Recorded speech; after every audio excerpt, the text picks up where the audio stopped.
Hey, everybody, my name is Cliff Ross. I run an ad agency, design studio, and print shop with offices in downtown Easton, Pennsylvania, and in the Poconos.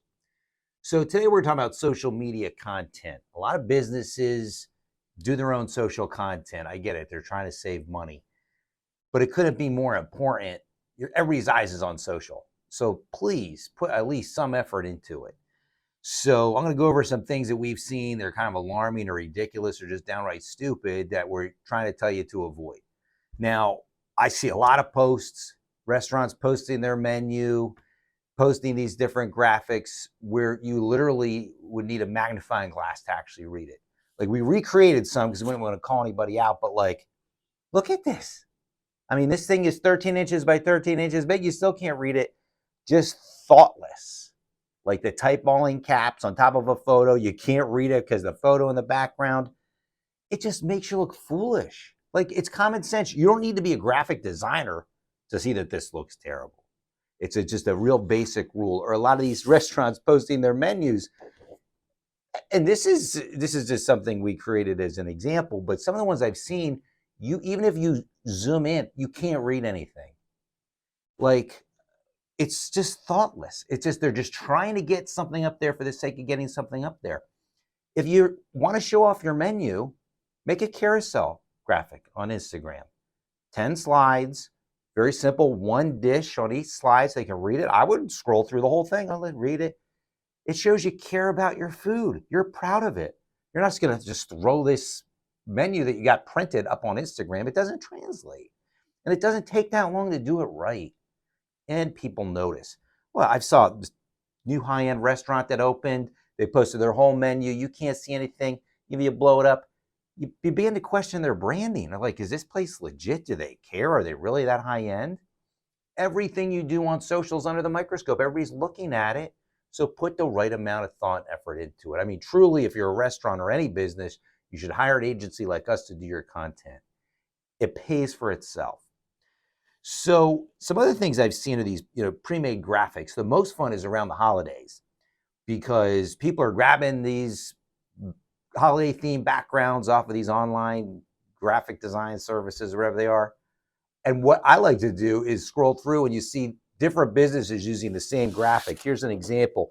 You might see this graphic and half a dozen different ones with a different logo and message. It just makes you look childish, foolish doing that with your business. You want to have a holiday post, have something unique and original, maybe on brand. That's an opportunity to do something cool, not to grab some graphic off some stupid online service, throw your logo on it and type Merry Christmas, because then it's looking like everybody else's. So with these pre-canned graphics, that's what happens. It's not on brand. It also is going to be happening with AI because these programs will be spitting out images that all look the same. They're not going to be discernible from brand to brand. So another thing that just drives me crazy, and please don't do this, is these people that get a print ad in a magazine and they're posting a picture of them holding the magazine with their ad in there. Look, I'm sorry, it's not that big a deal. You blew a lot of money on a print ad and now you want to show it off. Like, it just kind of seems like something like a grade school student would do, like proud of their thing. Like, and I'm not trying to be harsh, I get it, but like, just let the ad do its thing and make content that's suited for social, not a picture of you holding your print ad in a magazine. That's sort of a dated thing anyway. That's a separate thing. Keep print and social separate, graphics separate for each. Another thing, I know it's tempting, but these pre-made things where you plug in your photos and your type and it animates it, it's thoughtless. Half the time you can't read the type, the photos spinning around. It's spin art. It's not going to be on brand. It's not going to look unique. It just looks goofy. It's like bells and whistles, kind of like when the internet web design became big. All the term was bells and whistles, a site with all this stuff on it to keep you distracted. You don't want that. Like if you're going to do an animation, make it original, use After Effects. Again, hire an ad agency like us to do it because animations can really go a long way to move the needle, get engagement, get your message out there. But these cheesy ones, these pre-made ones, they're almost distracting how dumb they are, especially with the type, because it has the type moving out, zooming out, bouncing around. That's not what typography is about. Yes, you can animate your type, but not, again, like spin art.